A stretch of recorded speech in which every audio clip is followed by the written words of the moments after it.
Welcome back to Slothbox. I'm joined today by special guest Paul Butler. Paul, welcome back, mate. How are you? What have you been up to today? Yeah, all good, mate.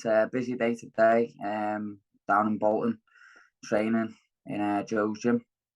Home, got my second session in, and then I've just finished training the amateurs in the amateur gym. The 4:30 group, the beginners who haven't got any medicals. Then we go on to the medicals at 5:30. Everyone that's ready to box, and then the seniors at 6:30. We've got a show on Friday, so preparations going for the show on Friday. So busy day for me today. Yeah, sounds it. Last time I spoke to you, we spoke about, how you got into boxing and your journey, but we also spoke about that the Inoue fight was in just negotiations at that point. But now the fight's made. We know it's in December. How does it feel to finally have that fight made? Buzzing. I'm buzzing that it's actually signed. It's done. I remember having this mad feeling driving down to sign the contract. Just like, I don't know, it was a crazy feeling knowing that I was going down and I was signing for the biggest fight in my life. A fight I've always wanted. A fight that I probably never thought I'd get for an undisputed. I always thought I may get a unification fight, but undisputed, it just felt that little bit special. That drive down to signing the contract was a nice drive. No, I bet it was. But yeah, you mentioned that it's the undisputed fight, but it's against one of the pound for pound greats on the planet at the minute. We all know his strengths, but my question to you is, what's your plan to try and stop those strengths, to try and nullify, his attack? There's plenty of things we're working on, mate. There's plenty of things. I know he's good all round, but he does have his flaws. And I think Donaire exploited a few of them in the first fight. He didn't quite get them off in the second fight because I do think age played a part in the second fight, and I think freshness sort of played a big part on Inoue's side.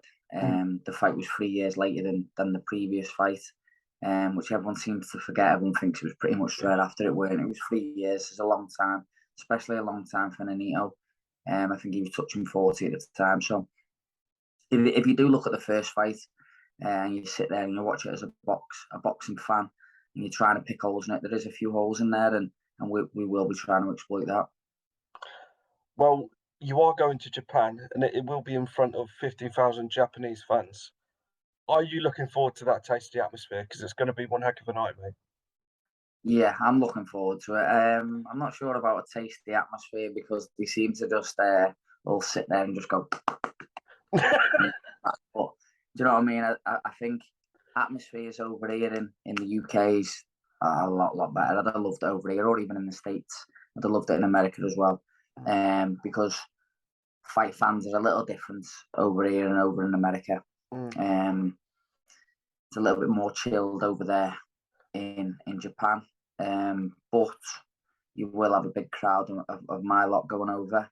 And I don't think they'd quite seen anything like it when my crowd get going in wherever they are in that arena. If the ringside, if they're a few rows back, they're gonna be like, "Who the fucking hell are they over there?" You know what I mean?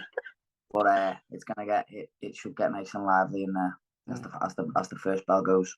Yeah, but the thing is, you're going to Japan as the underdog, but there's been upsets in Japan before. Like, you just look back at Douglas against Tyson. Now that was an upset. Are you using like fights like that as inspiration and motivation for yourself going in as the underdog? Not really, mate. No, I'm gonna go in there and do my thing. Records of a DJ, do you know what I mean? And his record is a very, very good one. But they're there to be beat. And someone's got to take his own. And why can't that be me? I'm training hard. I'm grafting. I'm grafting like I haven't done before. I feel like I'm in the form of my life after my last win. So I'm going to go over there and I'm going to go over with my game plan. And my game plan comes off, then we'll see where that game plan takes me. Well, you mentioned earlier about coaching some of the kids and stuff like that. I just wanted to know how the enjoyment compares of your success in just fighting in the ring compared to coaching the young kids and seeing them progress. How do you compare the two? Completely different, mate. Mm. I'm on my own path. Do you know what I mean? Yeah, I'm trying to hit targets myself. And for me to watch kids grow as little fighters and get their arm raised, if it's a club show, if it's the area finals, the championships, if it's a national finalist, it's a special buzz because I've been in their footsteps. You know what I mean? I had dreams from when I was a 10, 11-year-old boy, and it's nice to see the smile on the face, and you tell them something cool. I boxed in that arena there. Oh yeah, I won the first national title there. It just gives them a little lift, and it's nice to see. And like, just even little things like you'll tell a kid just to listen, double that jab up, and he'll jab back and throw the right hand over the top of his jab. And anything, any bit of tactics, any bit of skill you give them, and you tell them, and they go away and they do it, and it just puts a smile on my face as well, yeah. because they're listening to you instead of just thinking, fuck that, I'll do my own thing. Do you know what I mean? They actually sit there and they listen. And we've got a good bunch of kids in at the moment, and hopefully the future's bright for a few of them as well. Yeah.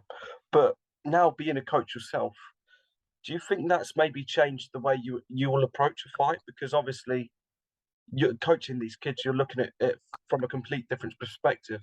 So when you then go into a fight, do you think it's maybe changed your mindset slightly? 100%.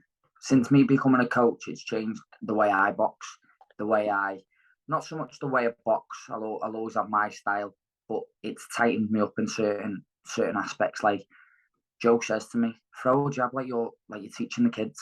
I'm not going to throw a jab and boom and bring my arm back down and round, and it's got to be boom out straight back to the chin. Yeah, you got to do the fundamentals right, and I think if I'm not doing it right, they're going to copy. yeah. So if I post a video of me on the bag on Instagram, they'll watch that and they'll think, well, he's dropping his hands when he's stepping away from the bag. I'll drop my hands. I've got to try anyway to do everything as right as I can, because I know I've got most of the eyes of the gym on me, and a lot of them look up to me. But back onto your fight now. I was just wondering, it's getting closer. I was just wondering how camp's been and how sparring's been ahead of, this massive fight for yourself. Very good, mate. I'm one of them where every camp seems to be good for me. Like I'm. It's very rare I pick up niggles and injuries. I'm lucky on that, touch wood. That it doesn't happen now. But yeah, I am very lucky. I've been blessed with an injury-free career. So training is, like always goes, absolutely spot on. I put 110% into every single training camp. It doesn't matter if I'm boxing in a 6-rounder on a small law show, or I'm boxing Jonas Sultan at the Echo Arena for a world title. I put 110% into every single training camp. I try and get the best out of myself every single training camp.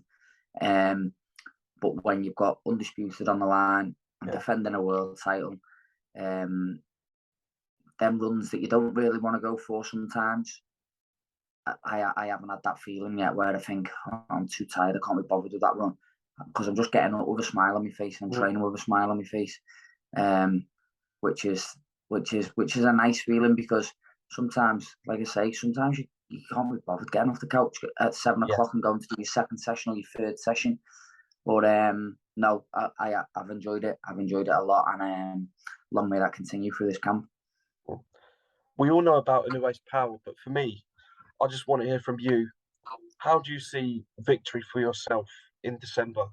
Are you looking for a points win or knockout win, or just any win possible? However it comes, mate, I know in stages I'm going to have to stand there with him. And he's not this, I know they call him the monster, but he's not this monster where he hits you and he gets to, like, I'll touch on it again. Look at the Donaire, the first fight. Donaire's a very, very, very good fighter. I think he's won like 10 world titles, which speaks for itself how good he is, which is ridiculous. He's been around for that long. And I just think there is ways to beat him.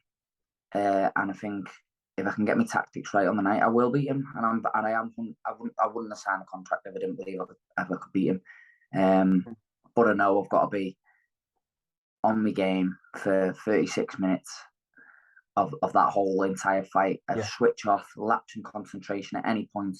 Yes, he can take you out. But like I say, I'll be going in there and I'll be going in there to win. I'll be going in there with a good game plan. Well, the final question for me, mate, is you've got the big fight in December, and I'm rooting for you, mate. I hope you win it. But where do you see yourself this time next year? Undisputed bantamweight champion of the world, looking at a rematch with Inoue if he stays around. Mate, that's got a lovely ring to it. I think that's the perfect place to end it there. Well, I've been Lyndon Dixon. Paul, thanks for joining me, mate, and we'll see you again next time. Thank you very much, mate. Thanks for having me.